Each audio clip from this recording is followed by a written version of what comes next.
Hey, I'm so glad that you have decided to join us for the next few moments, and I hope that our time together is going to encourage you and inspire you. To set up our time together, I want to show you a video piece that our team has put together. You see, as you're watching this right now, I'm not sure who you think Jesus is. Maybe you just came across this video and clicked on it to check it out. Maybe you're looking for answers, hoping to find them there. Or maybe you're a part of our regular digital community. Really, no matter who you are and who you think Jesus is, I hope that through this video and our time together, you'll get a sense of the nature and the character of Jesus.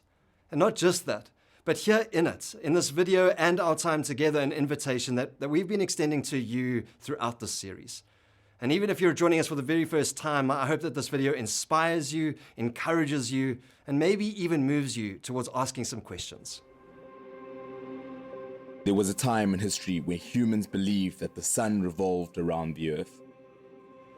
A groaning of light forcibly shifting from east to west, and in the center, man. And still a cavity formed so deep in the human heart, desperate for light, for hope. Nothing could fill it. No man, no woman, no object, nothing but God. For God so loved the world that he gave his one and only Son to be the center of it all. Wonderful Counselor, mighty God, everlasting Father, Prince of Peace. Jesus stepped in to shake things up, eradicating darkness, banishing idols, taking his rightful place on the throne. King over all. He is the sanctuary within our trials. He is the hope to the brokenhearted. He is the voice for the voiceless. He is the dignity for the ones who wander. He is the King of kings and the Lord of lords. He is enduringly strong and entirely sincere. He is the King of heaven and the King of glory. He is eternally steadfast and immortally graceful. He is the King of righteousness and the King of the ages. He is imperially powerful and impartially merciful. He is the anointed and appointed ruler.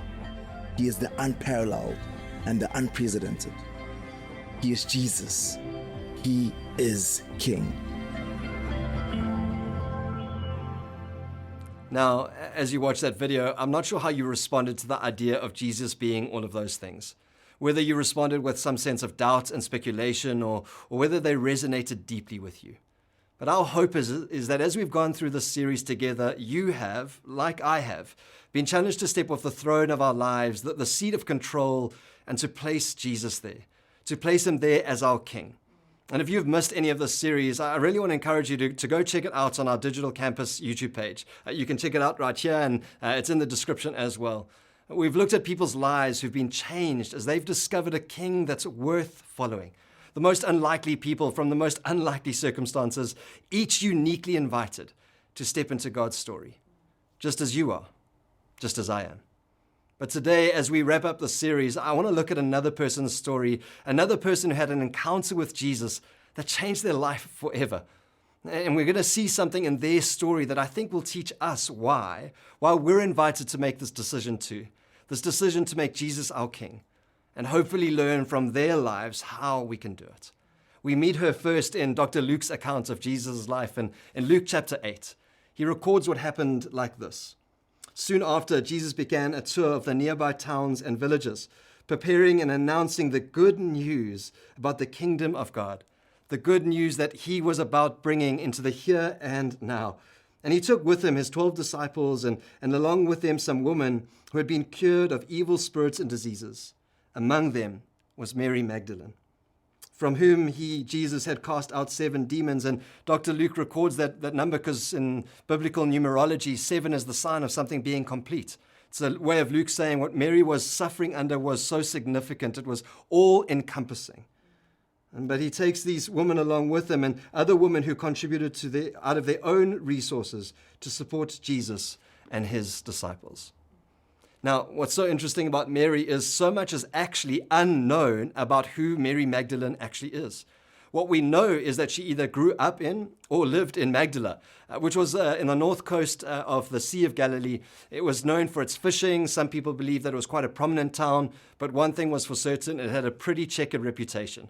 There have been speculations and people pushing their own agenda throughout human history, in fact, about who they think Mary was. But here's what I find so fascinating about her. See, Jesus healed a lot of people, but very few of their names are actually recorded, and yet Mary is one. The question is why? Well, I think it's because her life after Jesus had rescued her from such a hopeless situation, is an example to you and I. We see in Mary an incredible devotion to following Jesus. She shows courage and bravery in the face of real tragedy and loss. When Jesus goes to the cross to die, Mark tells us in his account that there were some women who were gathered nearby watching from a distance, and among them was Mary Magdalene. You see, it was the woman who stood by while the disciples fled. It was the woman who were at the tomb that when Jesus was buried while the disciples were hiding in fear. And it's Mary Magdalene who had the very first encounter with the risen Jesus. But I think for those reasons we hear of her story, but I think there's another reason why we hear of Mary Magdalene as recorded in the Gospels. I think why she plays such a prominent role in spreading the good news of the risen Christ, the risen Messiah, the risen King, why she plays such an important role in all of that. It's not just because of her faith. I think it's because of the move in her life from who she was to who she became, and how that story is our story too. To explain what I mean by that, I want to read to you another passage that I think speaks into Mary's story and perhaps kind of explains a little bit what I mean by that. The Apostle Paul, he's writing to the church in Ephesus, and he's trying to unpack what he thinks this journey means for him, and I think what it means for you and I. And so he writes to this church in Ephesus, and he says this, Ephesians 2. I want to read to you from the Message translation. It says, "It wasn't long ago that you were mired in that old, stagnant life of sin." What's so important for you to hear is that you've got to know this. You were made in the image of God. That's the start of your story. It's the start in Genesis. You were made in the image of God.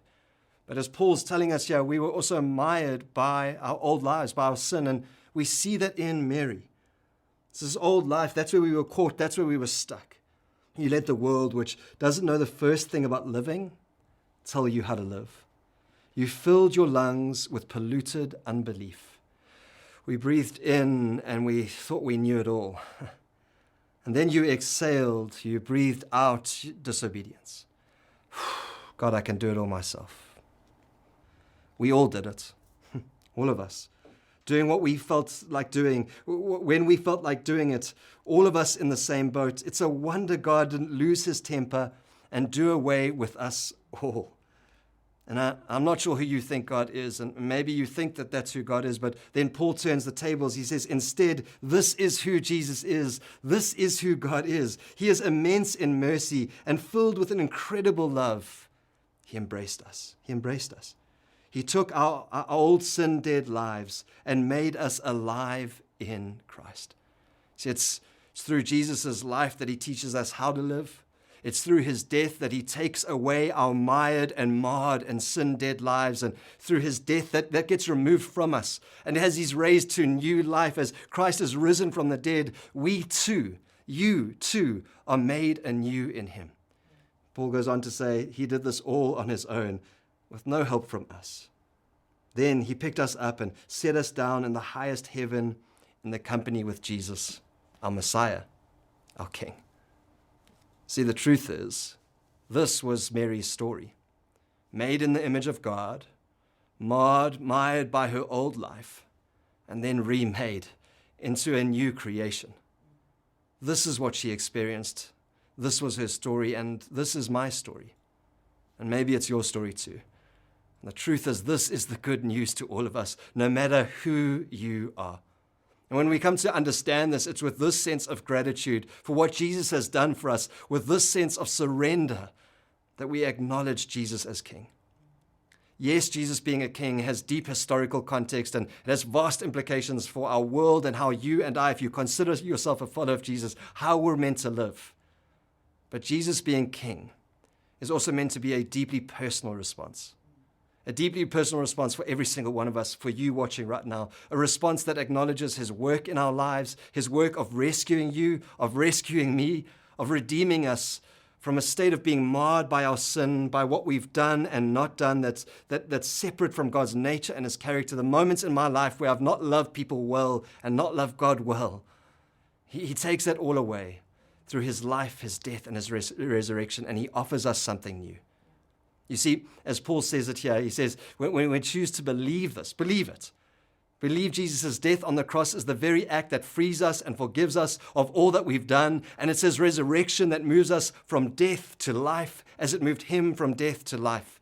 It's this that enables you and enables me to experience the same. It's in believing in this profound thought that I'm made new. It's not by what I do. It's not by how good I am. It's not by how much you can get right.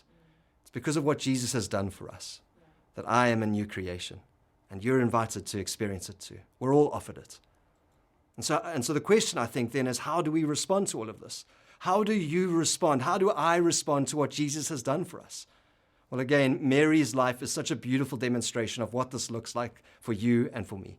And from what we know of her life for certain, what we actually can tell from Scripture is, I think there's two clear things that that Mary invites us to do in response to what Jesus has done for us.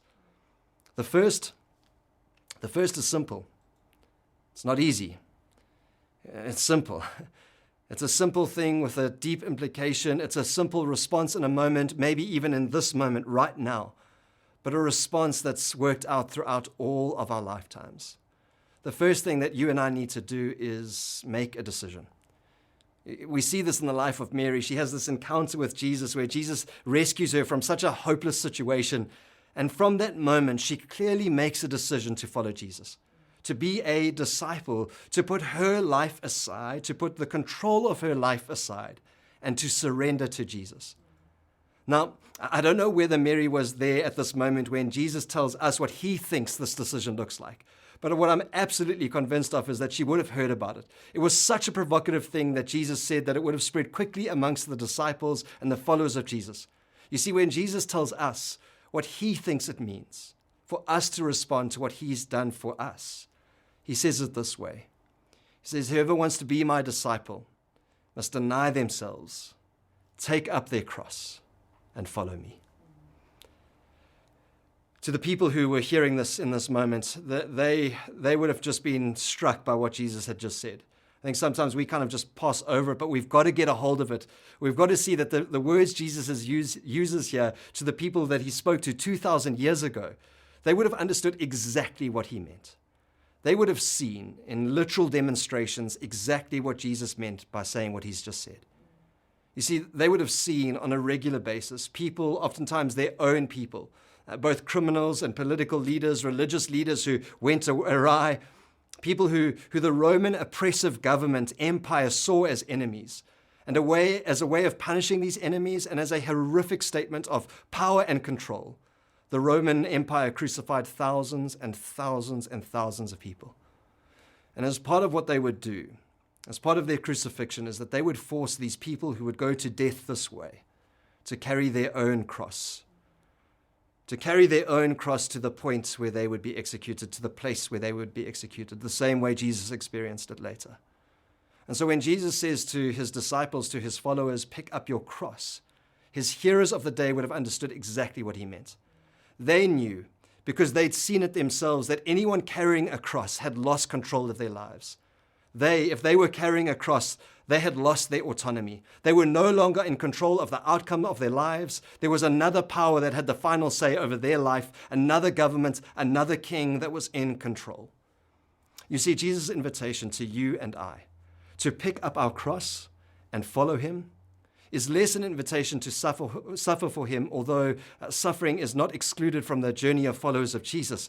But I think it's far more an invitation to realize that the decision you need to make, the decision I need to make on a regular basis, is to say that I'm no longer in control of my own life.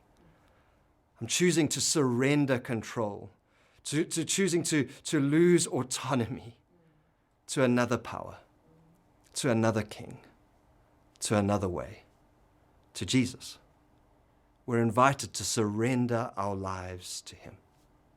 Now, beautifully, Jesus doesn't ever force this on us. He is kind and gentle, eternally graceful, and filled with immeasurable love. But this doesn't diminish the reality that to follow Jesus, I want you to hear this, that to follow Jesus means we've got to let go of control of our own lives, of our own finances, of our own relationships, of our own identity, of our sexuality, of our work.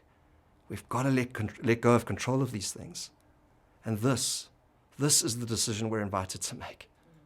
It's a simple act of surrender, but one that I'm learning and growing in my understanding is something that I've got to work out daily. It's a decision motivated by gratitude and wonder for all that Jesus has done for me and for us. It's a decision to follow him and to, as I do that, to let go of control of our lives. And in so doing, when we do that, this is what you've got to hear. When you choose to let go, when you choose to surrender, when you choose to step off the throne of your own life and allow Jesus to step into that place, it's here, in the moment of surrender, in the moment of letting go, that we find life, real life, life to the full now, and yes, life eternal. That's the first thing that I see Mary teaching us in her response to what Jesus did for her, is that you and I were invited to make a decision. The second thing that I see in the life of Mary and what her response to Jesus teaches us about how we too can respond is as we choose to follow Jesus, we make a decision, yes, to follow him and to surrender our lives to him. But the second thing we're invited to do is to make a declaration. Here's what I mean by that. You see, one of the things that Mary has been called by various people throughout human history as they've looked at her life and studied who she was, is she's often called the apostle to the apostles. The reason why she's called that is because Mary is the first person to meet with the risen Jesus face to face. And when you read about this encounter, it's actually incredibly confusing for her. I mean, she watched Jesus die, she watched Jesus buried, and she watched a stone roll in front of it, and then she goes to be there, to be close to that place, and the tomb is empty. And she's so confused by this. The whole encounter is amazing to her, and she turns around to kind of leave, and she sees a gardener who she thinks is a gardener, but it's actually Jesus. And eventually, after realizing that it's actually Jesus she's speaking to, and she just falls to her knees. She acknowledges him as her king, as the one she wants to follow. And in response to that, Jesus says to her this. He says, go. Go find my brothers. Go find everyone else and do what? Tell them. Tell them a message that I am ascending to my Father and to your Father, to my God and to your God. And what does Mary do in this moment? She finds the disciples and she tells them that she'd seen the Lord, the risen King. She tells them this message. I love how N.T. Wright reflects on this thought of Mary being the apostle to the apostles, and it's so important to hear this. He says, we have to comment on how interesting it is here that when the time comes in the story, when the disciples all forsake Jesus and run away, it's at that point, long before the rehabilitation of Peter and others, it's the women who come to the tomb first, who are the first to see the risen Jesus, and who are the first to be entrusted with the news that they have seen the risen Christ from the dead.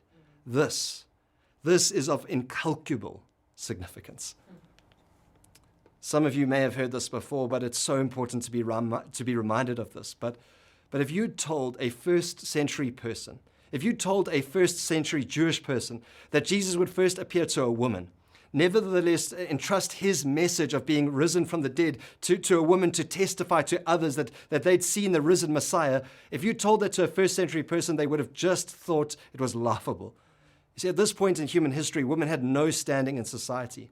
Their witness in any event would never stand up in court. And yet, Jesus entrusts his message to the most unlikely person. That despite who Mary was, despite her past, despite what happened to her, despite her standing in society, Jesus asks her to be the first person to share the good news. Yes, she made the decision to follow Jesus, but what that decision led to was that ultimately she would make a declaration to the world around her of who Jesus was. Here's my point in all of this. You see, Jesus uses the least, the last, the lonely, the ones who think they've got nothing to offer, the ones who society has cast aside. He uses us. He uses me. He uses you in your weakness, in your shortcomings, with all that we are and all that we are not. He uses us to share his good news with the world around us. I love how the Apostle Paul says it in 1 Corinthians chapter 1. He says, "But God chose the foolish things of the world to shame the wise. God chose the weak things of the world to shame the strong. God chose the lowly things of the world and the despised things and the things that are not to nullify the things that are, so that no one may boast before him." You are, no matter who you are, invited to be a participant in declaring to the world around us the good news of our risen King. How? How do we make a declaration? Well, we do what Mary did. We just tell our story. We simply share our experience with Jesus. You see, the power of Mary's story is that it was her story, and she shared it. She didn't hold back for fear of not being good enough, for fear of not being accepted, for fear of who she was. She had a story of how Jesus changed her life, and she shared it with anyone who would listen. I want you to know this, that if you've made a decision to follow Jesus, you have a story. Here's the simple application to today's message for you. Share your story. You have a story of how God has changed your life. Would you share it? So, as we look back at Mary's story and what it invites us to do as we choose to respond to what Jesus has done for us, the first thing is this, is if you consider yourself a follower of Jesus, maybe you would begin to, or maybe be encouraged to continue to do this. Make a declaration. Keep sharing your story of how Jesus has changed your life. He'll use you, yes, you, in the most incredible ways to change people's lives around you when you simply share it. And hey, if you're part of the digital campus, that can get super practical. Share the message. It's how you can be a part of it, right? But maybe for you, the way you need to respond right now is as you are discovering and maybe discovered today what Jesus has done for you. To discover what he has done for you, moving your life from marred to remade, is to make a decision. Make a decision today to let go of control of your own life, to trust Jesus with the outcomes, to let him sit on the throne of your life, to let him sit in the place of control, to surrender your life to him as the ultimate authority. Over what? Over every area of your life.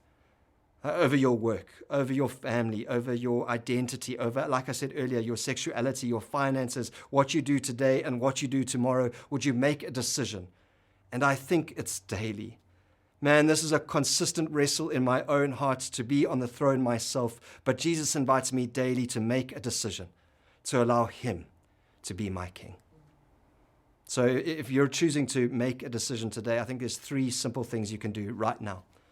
The first you may not be able to do right now, and I'll tell you why, but there's a way for you to respond. The first, I think, thing we can do to respond, if you're making that decision, is to get baptized.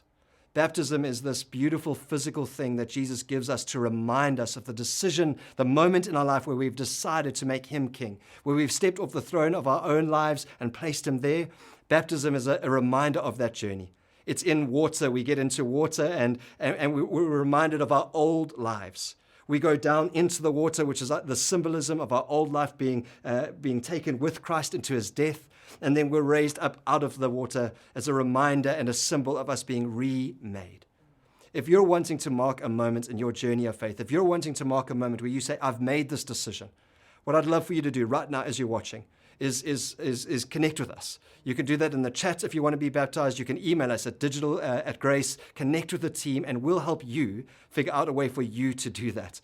Wherever you are, we'll help you figure it out. The second thing that I think we can do, and perhaps I think this is an invitation to all of us because I find myself needing to do this too, is to pray. I've just put up this little prayer here that I hope you'll pray with me. It's a prayer that I've said on a regular basis. It's something that I'm trying to build into my rhythm of life. But maybe if you're making that decision today for the first time, or maybe for the first time in a long time, you would pray these words with me. So would you join me? Let's pray together. Jesus, today, I'm making a decision to follow you. Today, Jesus, I'm making a decision to surrender my life to you. Help me to trust you. Help me to live this out. Thank you. Thank you that you walk with me always. Amen. Hey, maybe what you want to do is even pause the video and just go back to that, screenshot it. Use it as a reminder, as a prayer you can say regularly. And then the last thing before I end our time together, the last way that you can choose to respond right now as you watch this is through worship, it's through song, it's through singing. And so the team are going to lead us now in a song that I think is a beautiful way for us to respond to Jesus as our King. It's a song called Great Are You, Lord. I hope that you'd use it as a moment to surrender to Him. Let me pray for you. Jesus, I want to thank you so much for our time together today. Thank you so much for this invitation to life, to experience life as you have intended it to be. Would you help us realize, God, that the way we get there is by letting go. The way we get there, Jesus, is by surrendering to you as our King. Help us to do that, all God. And once we've done that, would you help us to grow in awe and wonder for who you are, for your magnificence, for your splendor, God. And as a result of understanding what you've done for us, Jesus, and making that decision to follow you, give us the courage, all of us, to make a declaration to the world around us of what you've done for us and for our world. Jesus, you are great. You are great.